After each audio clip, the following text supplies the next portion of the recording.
qu'une telle activité a eu lieu à l'Université de l'Équateur. Ça, c'est un exercice académique qui se fait chaque année, mais il s'est passé des années sans que cela se passe. Ce qu'on peut retenir, c'est qu'il y a plus de 15 ans que l'université a fonctionné avec une seule faculté de théologie.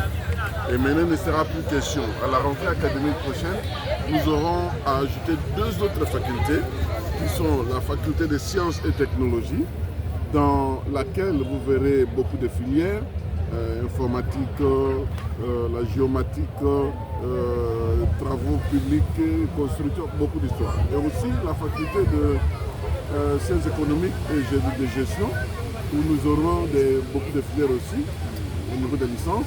On va offrir le diplôme de licence en marketing, licence en management, licence en banque, douane et assises, banque, et ainsi de suite.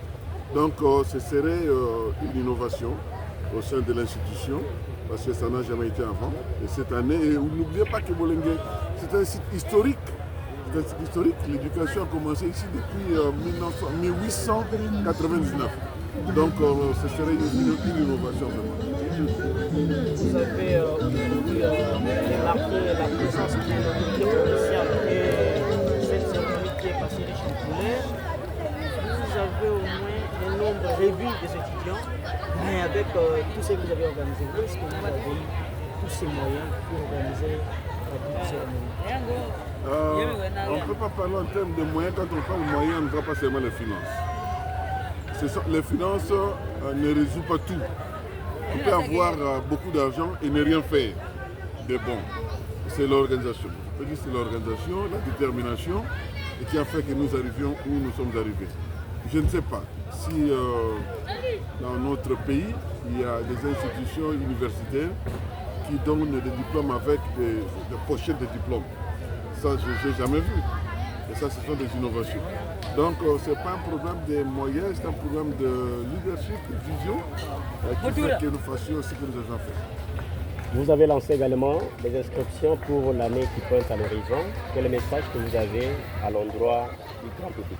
Je demande au grand public de l'Équateur, Bolengue, Mbandaka et les environs, d'envoyer les enfants, ceux qui ont terminé aux examens d'État, de venir s'inscrire. Ici, sans se vanter, ça serait une formation de qualité. Nous n'allons pas miser sur le grand nombre, mais nous voyons la qualité des étudiants que nous allons former. Nous aimerions avoir une quantité qui permettra que chaque professeur ait un nombre requis d'étudiants qui pourra suivre. Au lieu d'avoir des masses et ne pas suivre ces étudiants. Vous savez, l'éducation aujourd'hui au Congo est au rabais. Ça, il faut qu'on se le dise. Et avec le système maintenant LMD, si on ne fait pas attention, on va avec les masses, c'est pour sortir les gens qui sont capables de rien. D'où nous allons focaliser sur la qualité de l'enseignement que nous allons donner, la qualité des personnes que nous allons former, au lieu de voir, n'est-ce pas, des masses qui seront déversées sur le marché et être capables de faire ce qu'on leur demande. Merci beaucoup, monsieur. Je vous en prie.